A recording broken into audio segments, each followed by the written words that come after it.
or in perhaps in abstract terms, and at some points it will come close to something that might be more an axiology of a kind than even ethics. But regarding the ethics and the previous session and the whole issue of it, it seems, let's say that as philosophers doing ethics, being theory, we are not engaged in, not in preaching, but also not directly, it has to be indirect, any kind of rationalizing or offering measures or protocols or suggestions. All of them should be based in some rational arguments. I think that the common usage in English language is doing very bad service to this issue, using words ethical and unethical as if those were the same words as morally right and morally wrong, destroying to some extent the distinction between ethics and morality. If I have a good student, for example, who is doing all her assignments well, but is a very bad person, as a teacher of ethics, I have no other choice than to give an A to the person despite all her behavior. So that's sometimes producing problems of a specific kind, coming from unclear understanding of words, and especially of those distinctions between those crucial or critical words there.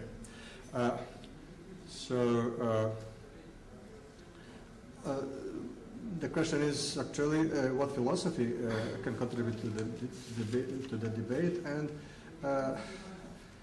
the main problem there is, do ethical theories help? I have three illustrations, two, and I'll skip the third one. The first is from Bicham, the second is from the paper of Moral Intuitions by Singer, and the third was from my own paper regarding the relationship between moral and natural part in whatever is morally relevant. So first, Bicham, he suggested a divorce between philosophy and bioethics. In his paper, Does Ethical Theory Have a Future in Bioethics? Saying the following: how theory is to be brought to bear on dilemmatic problems, public policy, morals, controversies, and moral conflicts, which I will here refer as problems of practice. Moral philosophers have traditionally formulated theories of the right, the good, and the virtues in the most general terms. A practical price is paid for theoretical generality. Theoretical generality is supposed to be a kind of obstacle to come to what is the Brazanovich has that formulation, act leading or action leading propositions. On the other side, Singer in Ethics and Intuitions and James Rachels too reject the idea that the role of moral philosophers is to take our common moral intuitions as data and seek to develop the theory that best fits to those intuitions. So intuitions might be wrong. Intuitions are a part of the subject investigated. The illness, the human position, the goals, etc., are also parts of the subject, but the intuitions that are seeming to be at the basis of it are also. So in normative theory, we are not attempting to answer the questions, why do we think as we do about moral questions, but what ought we do, what ought to be done.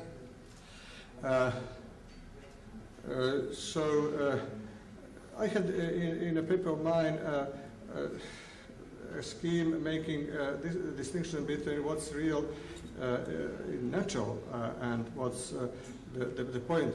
And more natural is what is making it real, and moral part of it is what is making it avoidable. So if something is avoidable or matter of choice, it's being a matter of value. But that doesn't mean that immediately it's been a moral value. Values are non-moral at first. They are just of the matter of being something that we are interested in, something that no one is interested is worthless. There's nothing morally significant there, but it's what's making the value to be valued. So non-moral values are the values that are consistent in the content of our life, the happiness, the set of goals that are set, and we normally do not put moral goals as the goals.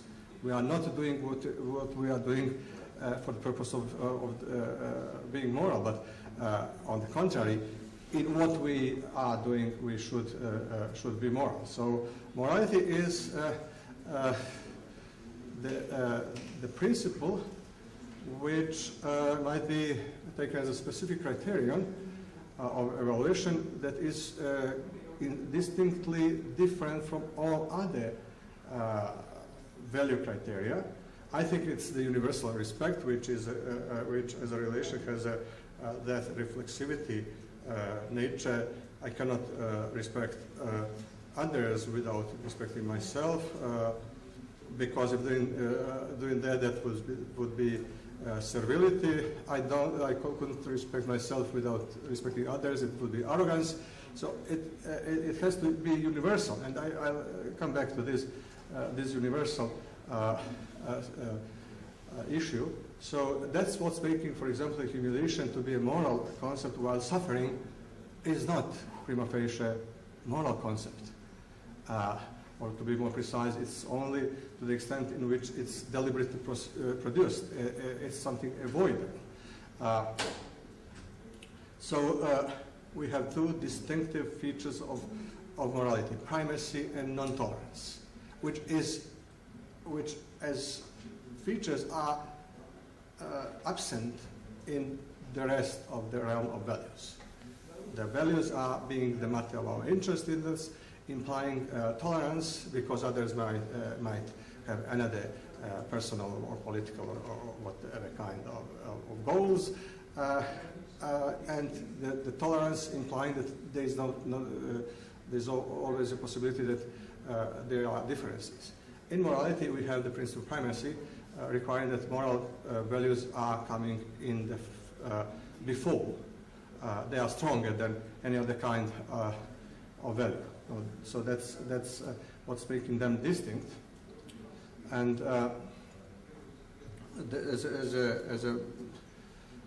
as a consequence, we have this situation that we have moral issue only when something that we want to do comes into the conflict with that specific criteria, which implies that from the moral point of view, there are no goals at all. It's via negativa. It's only forbidding. It's nothing to be asked. You are not asked to do something for the purpose of that being moral. It has to be moral because it's in accordance with moral criterion. And there is a huge conceptual scheme behind this via negativa approach, but the most basic part is that at the basis we have freedom, which is not a value. Freedom, political freedom, freedoms, many kinds of freedoms contained in privacy are very much valuable. They are values in a very clear sense, but there is a sense of freedom that is not the value as such. It's a precondition of all values, both positive and negative. So morality is such a via negativa. It's only restricting our freedom at the point at which there is a conflict with that criterion, and requiring nothing beyond that. So in the whole of what we do, we meet moral issues only when such conflicts between that criteria and our freedom to do something comes as a problem. And now we have again the issue of the universality. So that kind of universality is preserved to moral approach, to moral standpoint, and nowhere else. But that means that all acts and practices are at first okay. They are good. They couldn't be otherwise, because there has to be some reason for anything set as an end. So nothing done is pure event, and it's happening by itself, which makes it to be good. So all our preferences and acts and practices based on them are equal.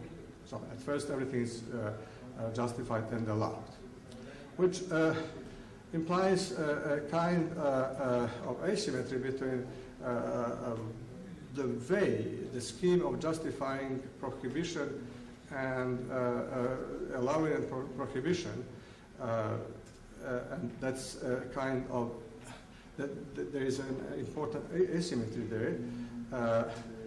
It's in principle much harder to justify prohibition of anything that we do, unlike allowing. There is no need for allowing at first.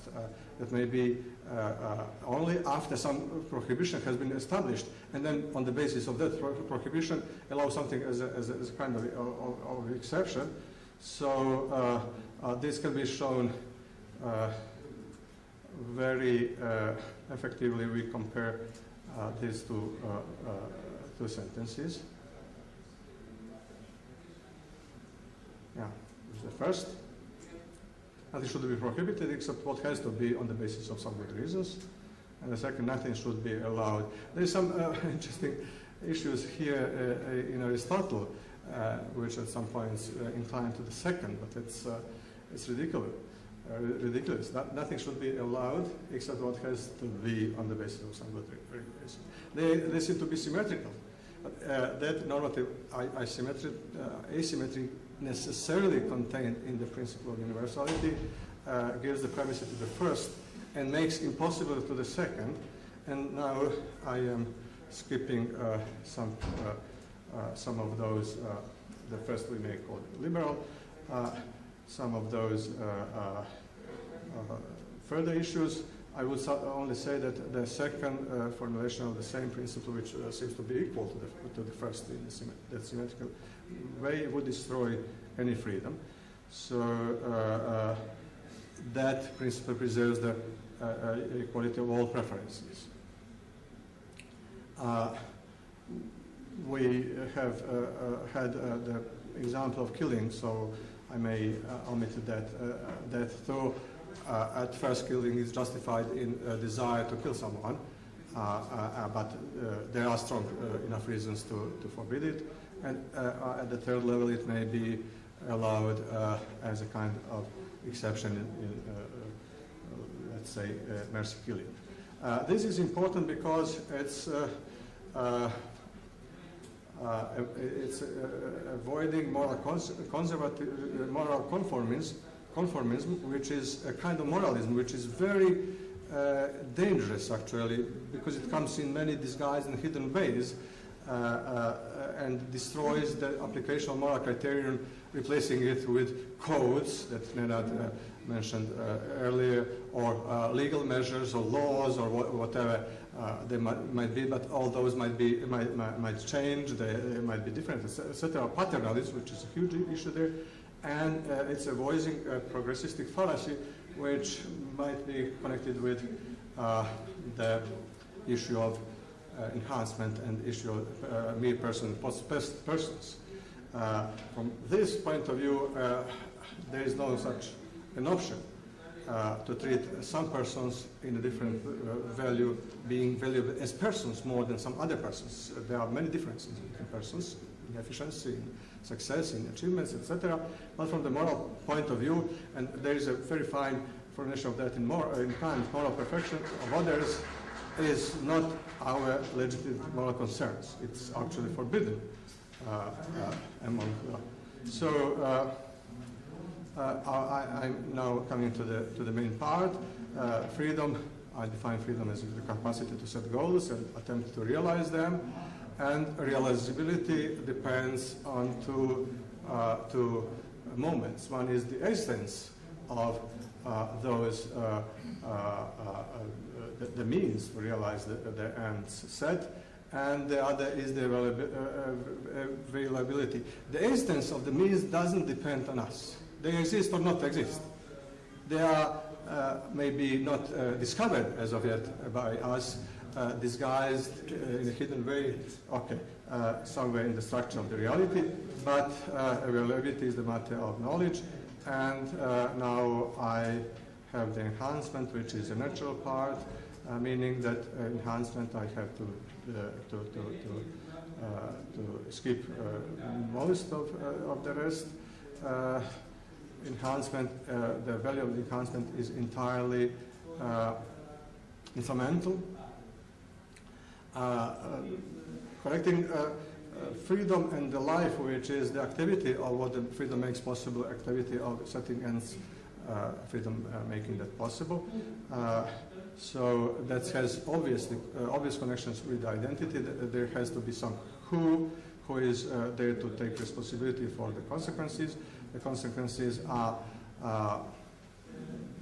the goals that are to be realized, and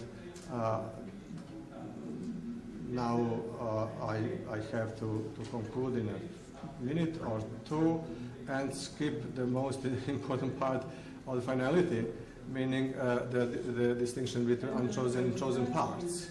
Unchosen parts are the means that are already existing in the reality, ready to be used. What we are responsible for are the chosen parts in what we do, and that's the goal. The goals are chosen parts until being realized. So enhancement, augmenting the capacity of freedom, both in effectiveness of the realizability of old goals and possibility to set new goals, is morally neutral. There is nothing morally significant in enhancement as such. To be of any moral relevance, there has to be something coming in conflict with the moral requirement.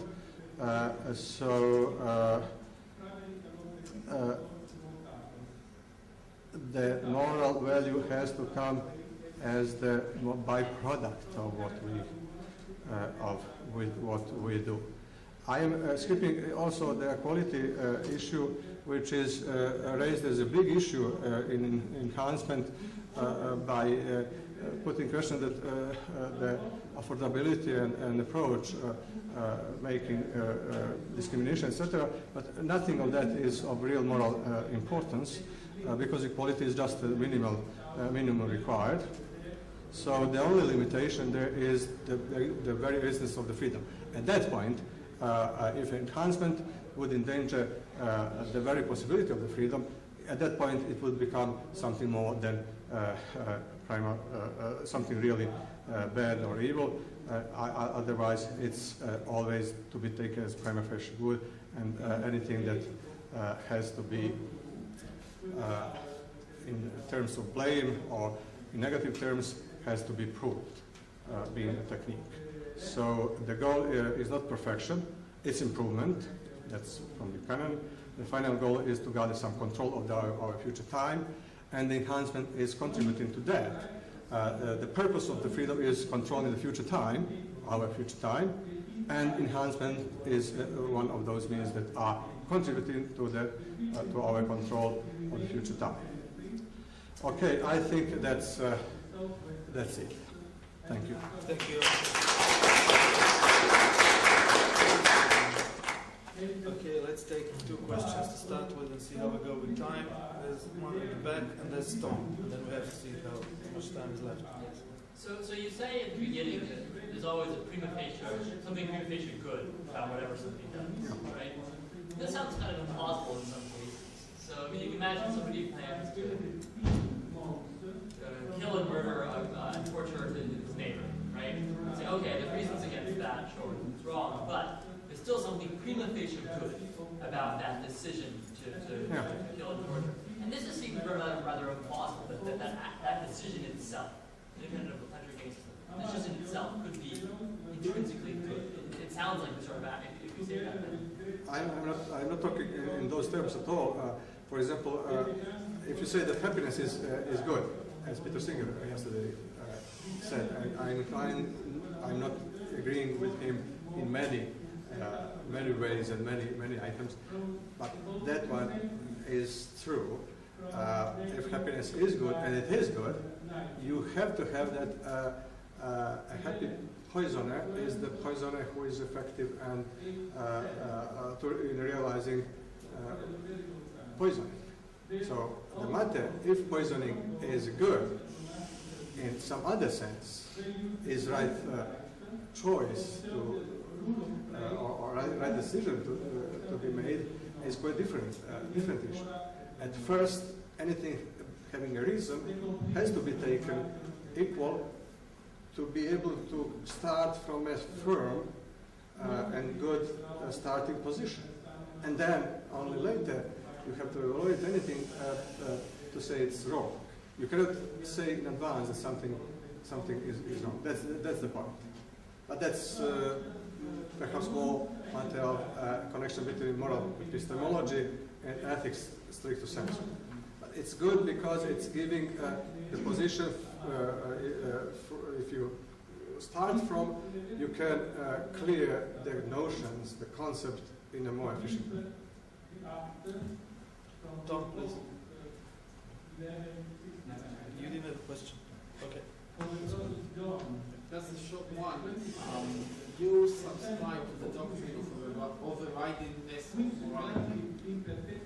Yes. You say that freedom is not a moral value, but it conditions morality. It's not clear to me the relationship, which is the overriding value at the end. Yeah, thank you. That's a very important question. I think that the value neutrality, not moral neutrality, but value neutrality, general neutrality of freedom, is necessary for making the primacy of morality. Otherwise, it would be, if moral values are on the same level as all others, you wouldn't have the morality. And if freedom is a value as all others, it would making possible that primacy as a criteria, as the construction of a specific, the specificity of the moral criteria implying the primacy wouldn't be possible if freedom is to. But as I said at the end, when some means comes to into the conflict with the very essence of freedom, out of sudden we have the Kantian position that something, the essence of something that is free is of absolute value. So that's the point at which primacy shows to be very important. Otherwise, primacy seems to be quite trivial. We say that, for example, lying is wrong, independently of all other values that some lying or cheating may have. It may be very useful, but whatever that useful might be, it's still wrong. That's the point of primacy. But I think that value neutrality of the freedom is the logical recognition of that. Thank you very much. We will conclude at this. Okay. Let's thank